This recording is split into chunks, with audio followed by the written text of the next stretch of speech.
अस्सलाम वालेकुम व्यूअर्स। तो आज के लेक्चर में हम डिस्कस करेंगे इंडिपेंडेंट सैंपल्स टी टेस्ट को।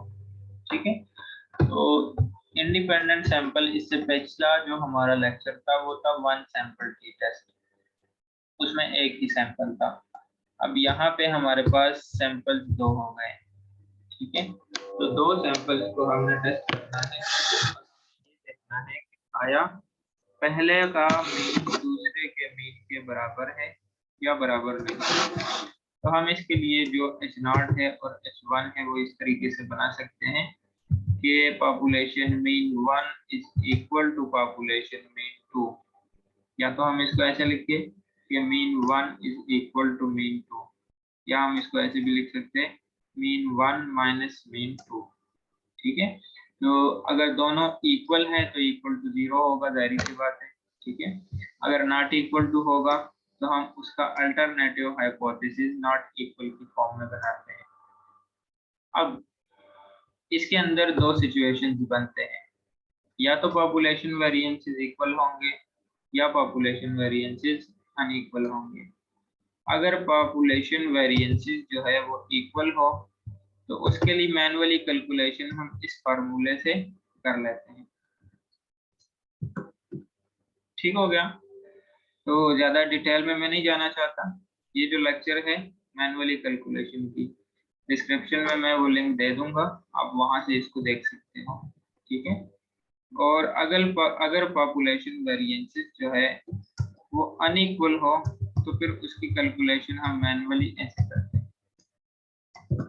ठीक है, पिछले लेक्चर जो है वो इसके ऊपर मौजूद है, वो लिंक मैं आपको भेज दूंगा डिस्क्रिप्शन में, वहां से आपको ये वाली वीडियोस मैनुअली कैलकुलेशन की मिल जाएगी। तो हम आते हैं अब SPSS की तरफ और चेक करते हैं कि इंडिपेंडेंट सैंपल्स हमने लिए हैं, तो आया हम चेक करते हैं कि उन दोनों के जो मीन है वो आपस में बराबर है या सिग्निफिकेंटली डिफरेंट है।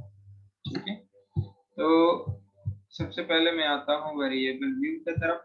यहाँ पे हमने एक वेरिएबल लिया है जेंडर का, जो कि कैटेगोरिकल वेरिएबल है। बाकी सारी चीजें उसी तरह same as it is. Values के अंदर हमने उसको कैटेगराइज किया है मेल और फीमेल में। ठीक है, ये मैंने पहले लेक्चर में भी आप लोगों को बताया था, अभी दोबारा बता देता हूँ। 1 जो है ये हम असाइन कर देते हैं मेल के लिए, ठीक है, इसको ऐड करें। और 2 जो है ये हम असाइन कर देते हैं फीमेल के लिए। ठीक हो गया, इसको ओके करें। तो ये एक हमारा वेरिएबल आ गया। दूसरा वेरिएबल हमने लिया है वेट का। अब वेट के अंदर हम ये देखना चाहते हैं, हम ये टेस्ट करना चाहते हैं कि मेल और फीमेल की जो वेट है आया वो दोनों आपस में बराबर है या बराबर नहीं। ठीक है, तो डेटा व्यू के अंदर देखो, जेंडर 1 के अंदर हमने उसी तरह 1 2 1 2 1 2 जहाँ जहाँ पे रिस्पॉन्सेज आए हैं उसके हिसाब से हमने वो वाली वैल्यू उसके अंदर पुट कर दी है। और वेट के अंदर हमने वो वाला डेटा जो वेट के रिस्पॉन्सेज थे वो वाली वैल्यूज ऐड की है। आपके पास अपना कोई डेटा होगा तो आप वो वाला डेटा इसके अंदर लिख सकते हो। ठीक है, अब आपने क्या करना है, एनालाइज पे जाए, फिर यहाँ पे जाए कंपेयर मीन्स। यहाँ पे आप देखो तो थर्ड पे लिखा हुआ है इंडिपेंडेंट सैंपल्स टी टेस्ट, इसको क्लिक करें। वेट जो है ना यहाँ पे होगा और ये दोनों वेरिएबल्स यहाँ पे होंगे। टेस्ट वेरिएबल के अंदर आपने जो कंटिन्यूस डेटा है ना वो वेरिएबल डालना है। तो वेट जो है ये हमारे पास कंटिन्यूस वेरिएबल है, इसको यहाँ पे डाल दें टेस्ट वेरिएबल के अंदर। जो कैटेगोरिकल वेरिएबल है यहाँ पे लिखा हुआ है ग्रुपिंग वेरिएबल्स। ग्रुपिंग वेरिएबल्स के अंदर आपके पास जो नॉमिनल स्केल का डेटा होगा या कैटेगोरिकल टाइप आपके पास वेरिएबल होगा, उसके अंदर ऑप्शन 2 भी हो सकते हैं, 3 भी हो सकते हैं, 4 वाला भी हो सकता है, तो वो आपने इसके अंदर डालना है।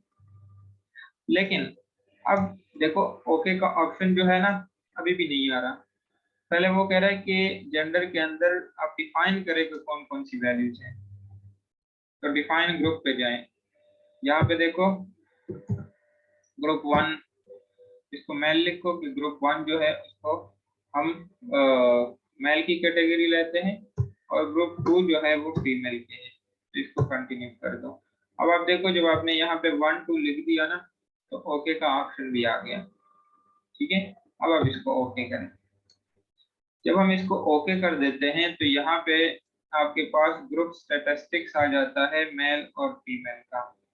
ठीक है, मेल की ऑब्जर्वेशन 13 है, फीमेल भी 13 है। इसका मीन जो है वो 55 है और जो फीमेल का ग्रुप है उसका मीन 71 है। इसी तरह स्टैंडर्ड डिविएशन भी गिवन है और स्टैंडर्ड एरर भी गिवन है। ठीक है, हमें क्या चाहिए, हमें ये वाला टेबल चाहिए जिसके थ्रू हम ये देख सके कि आया हमारा H0 जो है वो रिजेक्ट होगा या एक्सेप्ट होगा। तो इससे previous one sample T test में भी मैंने आप लोगों को बताया था कि हम इंटरेस्टेड होते हैं सिग्निफिकेंट वैल्यू के अंदर। ठीक है, अब यहाँ पे आते हैं इसको देखो वेट जो है। ठीक है, वेट एक हमने दो सिचुएशंस पढ़ी ना, एक हमने इक्वल वेरिएंसेस का कहा और दूसरा हमने अनइक्वल वेरिएंसेस का कहा। तो अगर फॉर एग्जांपल क्वेश्चन जो आपका डेटा है वो इक्वल वेरिएंस का हो तो आपने ये पहली वाली रो कंसीडर करनी है, इसकी वैल्यूज लेनी है। ठीक है, अगर अनइक्वल वेरिएंसेस हो तो फिर आपने ये वाली वैल्यूज लेनी है।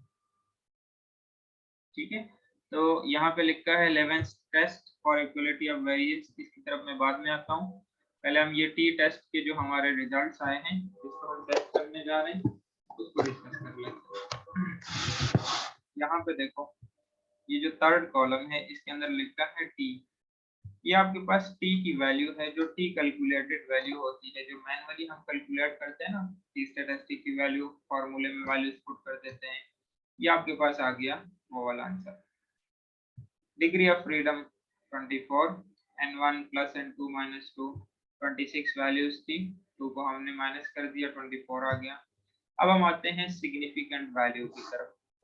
हमने ये बात बताई थी कि अगर ये सिग्निफिकेंट वैल्यू जो है 0.05 से कम हो, ठीक है, H0 रिजेक्ट होगा। H0 रिजेक्ट होने का मतलब ये है कि सिग्निफिकेंट डिफरेंस मौजूद है पॉपुलेशन मीन और पॉपुलेशन मीन 2 के अंदर। ये देखो, इसको चेक करो,